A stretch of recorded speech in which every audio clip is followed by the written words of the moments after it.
Hey, good morning, guys. It's Shining Polaris again, and I have a lot of very strong opinions about last night Dynamite.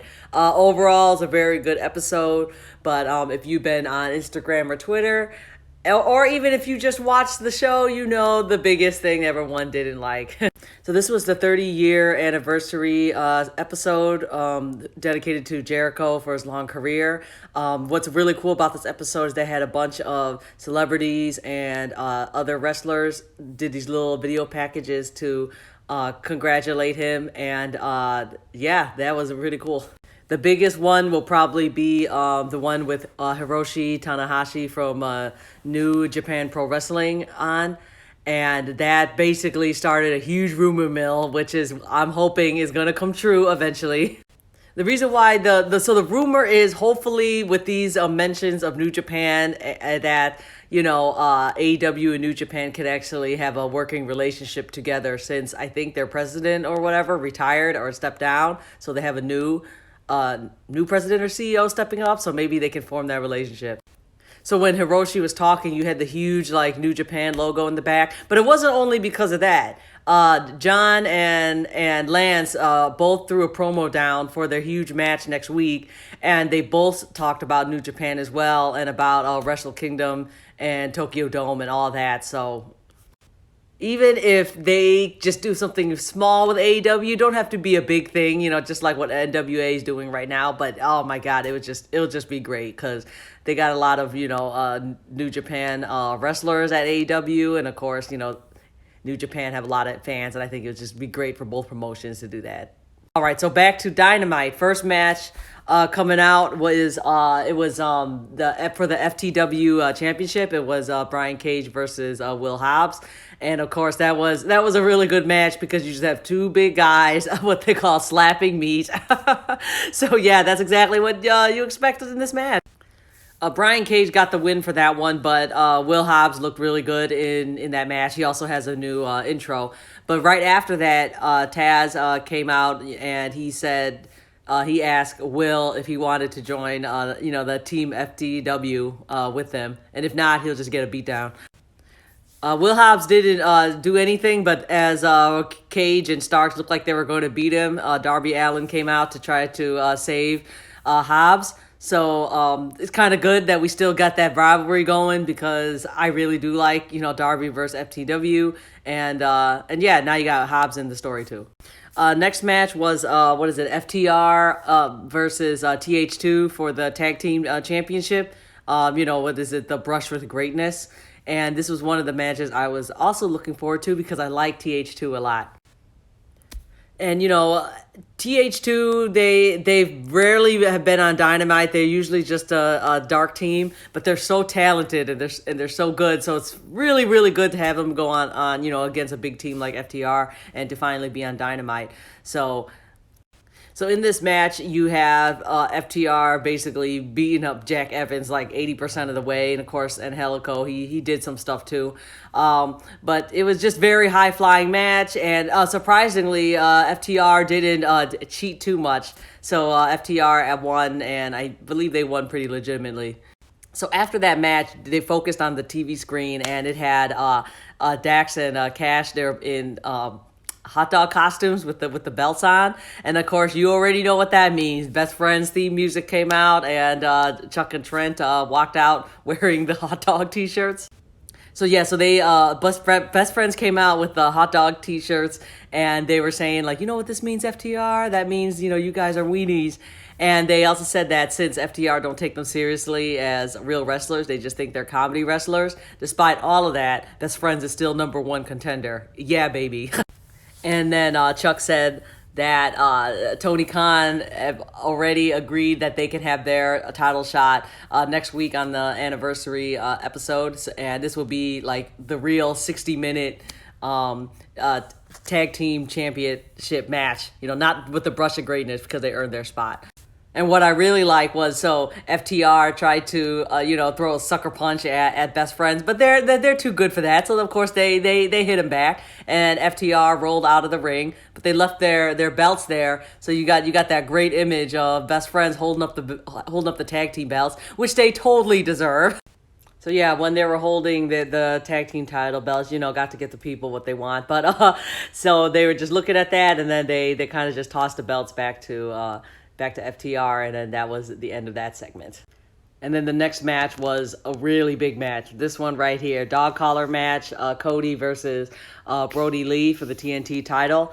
And yeah, despite how this match ended, the whole match was really, really insane. I just wish they didn't have the commercial breaks for these big matches. I mean, as you suspect, there was a lot of blood. It was extremely brutal. You have Cody doing a pile driver to Brody right onto the table.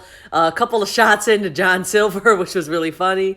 But yeah, after going back and forth. Now, Brody did look good in this, Despite Brody losing at the end, he did look good. So there was a lot of people that said, no, Brody wasn't buried. I don't know. I just wish they didn't take the title off of him so soon because he's only been barely holding it for a month. But yeah, at the end, Cody hit the crossroads a second time and defeated Brody. And then after Cody won, he threw down this really good promo. I mean, it really looked like he was crying. I don't know, but it was very heartfelt. And he was like, "I'm going to start defending this starting next week." And they were like, "Who's going to be your first opponent?" And then you'll see Orange Cassidy from the back walking up, and Orange gave his thumbs up. Cody also did a thumbs up. So for the anniversary episode, you'll have both of them going at it for the TNT title. Now, last night, I had a lot of things to say about this on Twitter, not only because, of course, I really like Orange Cassidy, but I just still don't think he should have won. Now, again, I'm going to trust the process and hope that this would lead to something much bigger with the Dark Order, because I feel like Dark Order was just starting to get more respect, and a belt just, made them legit.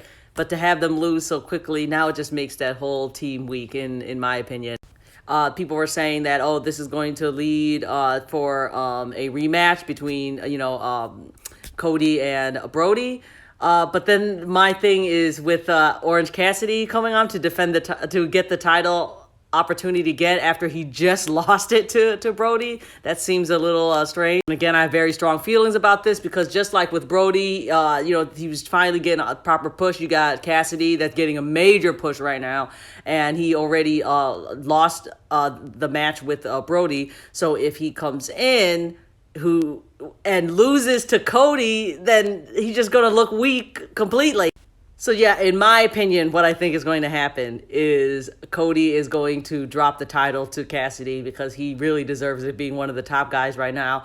And then that will turn Cody full heel, possibly joining with FTR and complete the Four Horsemen. Now, if that doesn't happen and Cody wins it, if Cody wins the title, then he would have literally just buried two of the top people of the company, Brody and the Dark Order and Orange Cassidy. And I don't see the point of bringing Cassidy out when he just lost it 2 weeks ago to have him lose again. I don't see that why. Anyway, I couldn't sleep. I was twittering this all last night. But yeah, I mean, some people are also saying that no, Cody's is just gonna keep on winning, and then that's very strange booking to have Cassidy just go out and just lose it again. That doesn't make any sense. So we're going to have to see. Then right after this match, you had the women's match, which was Big Swole versus Serena Deeb.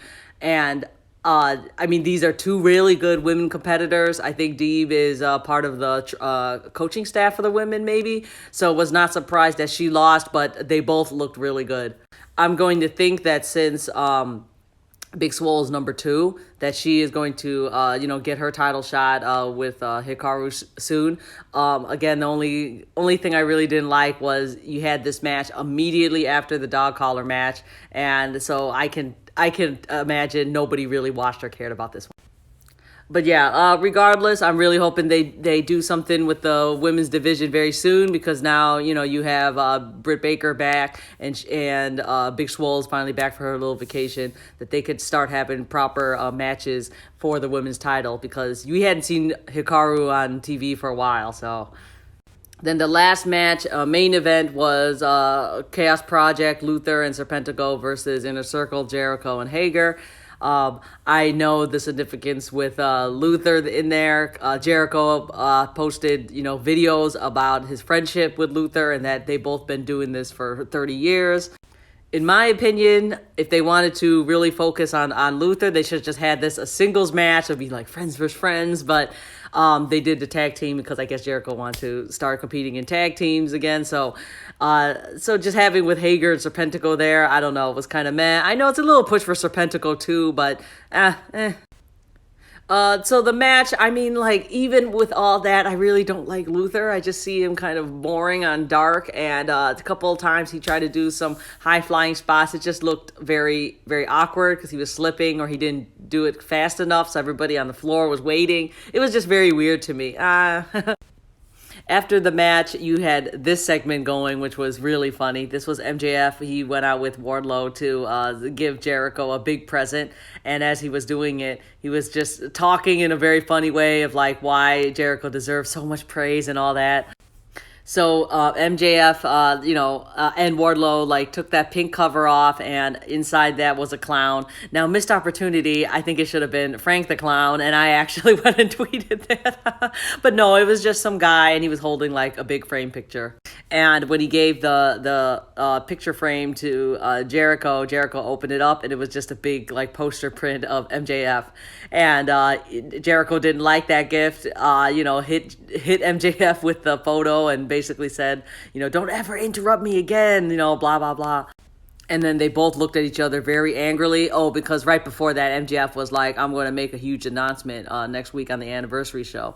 So after he hit him with the poster board and they're looking at each other angrily, you're like, okay, I guess that announcement is no more. But then they started laughing and they're like, we're just joking.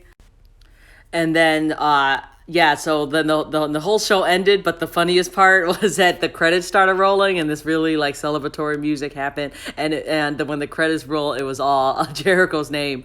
Then you had a couple of the wrestlers came out to drink a little bit of that bubbly. So yeah, the episode ended on a happy note. So this episode was really good. Obviously the dog collar match was amazing. It's just I didn't like that Brody Lee lost, but we will see next week what happens with the TNT Championship. So I'm very, very excited for that episode, especially with Mox and Archer. Like, I cannot wait for that. So yeah, thank you guys for tuning in. The few of my friends that watch me just rant about wrestling, and you will catch me on Twitter, Instagram, Facebook, Shining Polaris, and you'll see me just spam about my thoughts on wrestling. But I will definitely try to do like a pre-show video because I hadn't been doing that for a while. Definitely for next week episode. So